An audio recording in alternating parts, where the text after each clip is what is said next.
마포 의뢰 손혜원입니다. 어제 그제 이틀 동안 국민 여러분들 많은 분들이 노승일과 고영태를 보호해라, 책임져라 이런 얘기들 많이 하셨습니다.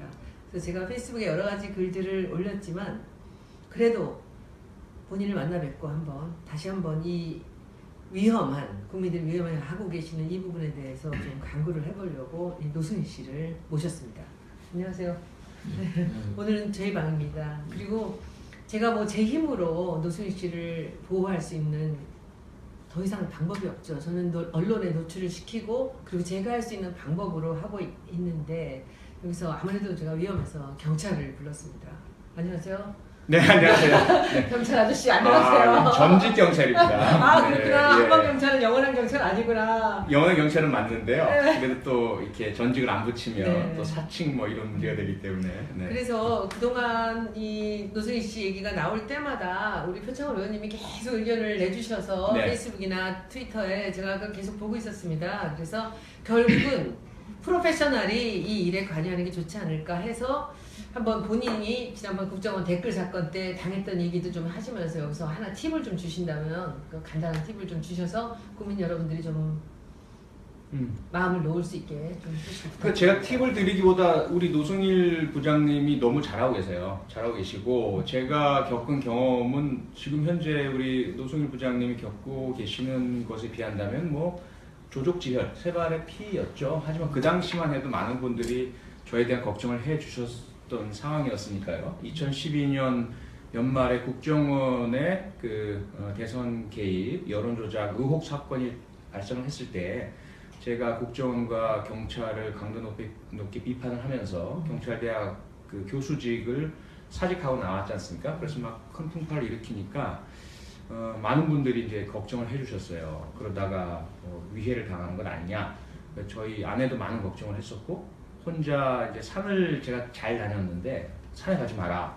이런 이제 말도 많이 하셨고 그런데 그 당시에 저를 지켜줬던 것은 국민들이에요. 그리고 국민 여러분들의 눈이었고 그렇죠. 그게 어떻게 작용하냐면 저는 스스로를 많이 노출시켰습니다. 방송에 오라면 다 나갔고 기자들이 인터뷰하자면 다 했고 그리고 늘 사람 많은 곳을 다녔고 그래서 혹시라도 뭐 그럴 일은 없었겠지만 저를 위해하려는 사람이 있었다 하더라도 어떻게 할 수 없는 상황이었어요. 그렇죠. 거의. 그리고 또 하나는 위해할 필요가 없는 상황. 이미 할 얘기 다 해버렸고 그렇죠. 또 세 번째로는 뭐냐면 오히려 건들면 더 불리해지는 상황. 그렇지. 제가 만약에 맞습니다. 그 당시에 트위터나 페이스북을 한 7, 8시간만 안 하고 잠잠해도 난리가 나는 거예요. 이 사람 혹시 뭐 당하는 거 아니야? 왜 안 올리지? 막 이런 걱정하는 글들이 올라오고 이럴 정도였으니까 끊임없이 자신을 공개하고 노출시키고 하고 싶은 이야기를 다 해라. 이것이 오히려 자신을 안전하게 지키는 방법이다라는 것이 제가 드리고 싶은 말씀인데 이미 우리 노승일 부장님은 잘하고 계시고요. 또 하나는 저는 이제 운동을 그만둔 지 꽤 오래됐습니다. 몸이 많이 낡았어요. 근데 우리 노승일 부장님은 스포츠맨이시고 확실히 우리 스포츠맨들끼리는 좀 통하는 게 있습니다. 구질구질한 거 싫어해요. 뭐 감추고 뭐 머리 굴리고 오랜 동안 이렇게 맞습니다. 이거 싫어하면 그냥 딱 정면 돌파 있는 거 있는 대로 아니면 아닌 거로 뭐 예를 들어 이제 승부를 위한 허용되는 트릭 이런 걸 한다 하더라도 그건 최소한 한에 그치는 것이고요. 그래서 그런 부분을 제가 너무 이해하기 때문에 우리 그 청문회장에서의 노승일 부장님의 정말 시원하고 솔직하고 멋있는 모습 그거 정말 국민 모두가 감동했고 감사드리고 있고 그게 또 다른 한편으로는 본인을 지켜드리는 그런 방법이다라는 건 말씀드리고 싶습니다.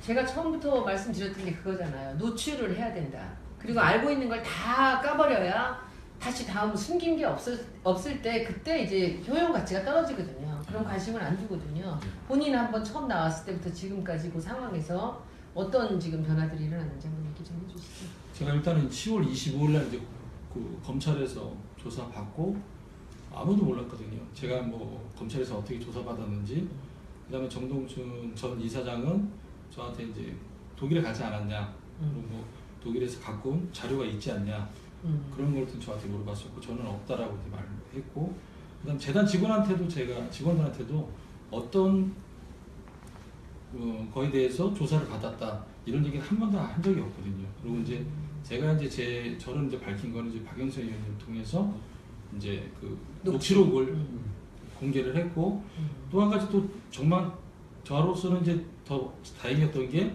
5차 청문회 때 이제 참고인으로 나왔던 거.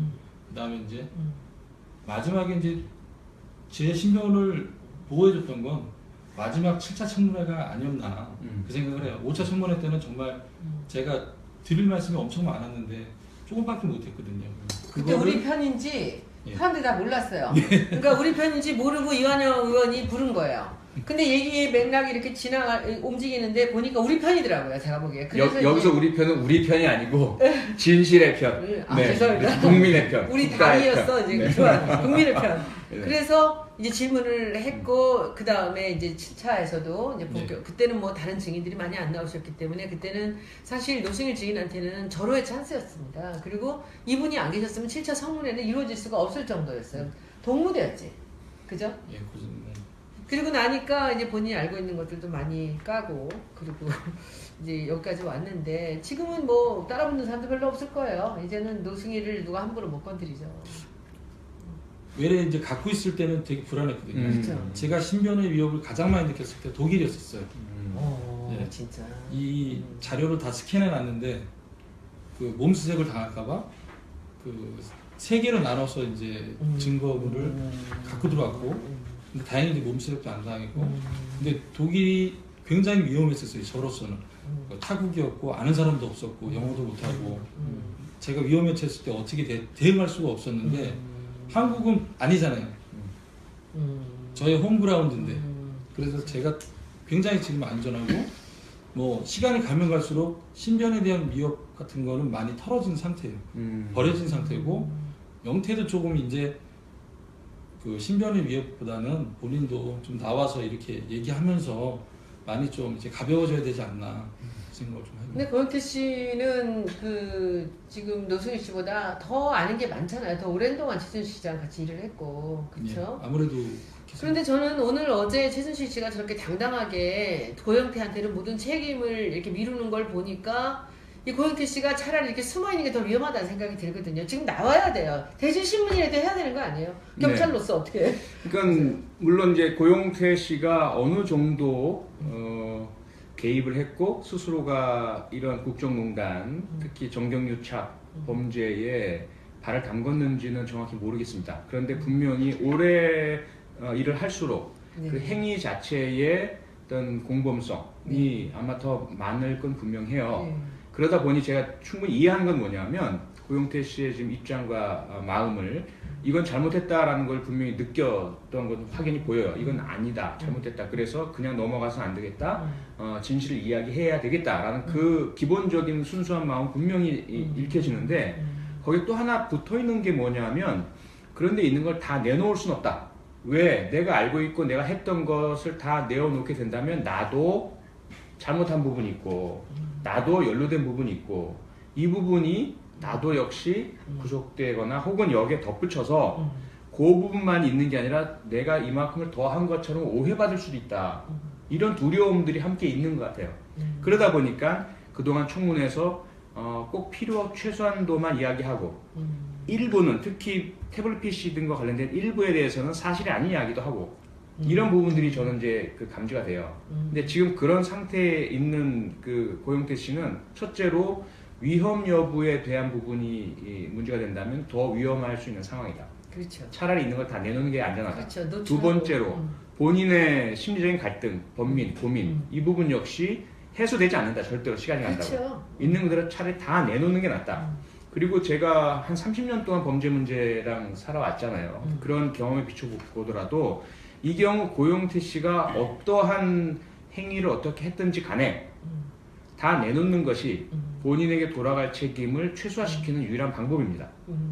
그리고 그렇죠. 처벌을 받지 않을 가능성도 높아요. 그렇죠. 우선은 본인의 자의나 고의나 자발보다는 상급자의 지시에 의해서 움직인 것이기 때문에요. 이런 부분들 모두 종합을 한다면 고용태 씨가 가장 안전해질 수 있는 방법은 노승일 씨가 한 것과 똑같은 방법으로 그렇죠. 본인이 알고 있는 거 했던 것 있는 그대로 다 내놓고 언론 앞에 다 공개하고 그리고 나면 고용태 씨에 대해서 보복의 필요성이 없어집니다. 그렇죠. 그래봐야 무슨 소용이 있어요. 그렇죠. 네, 그리고 고용태 씨를 어떻게든 입을 막게 할 이유도 없어지는 것이고요. 그렇죠. 본인 스스로가 안전해질 수 있는 유일한 방법이다. 꼭 말씀드리고 싶어요.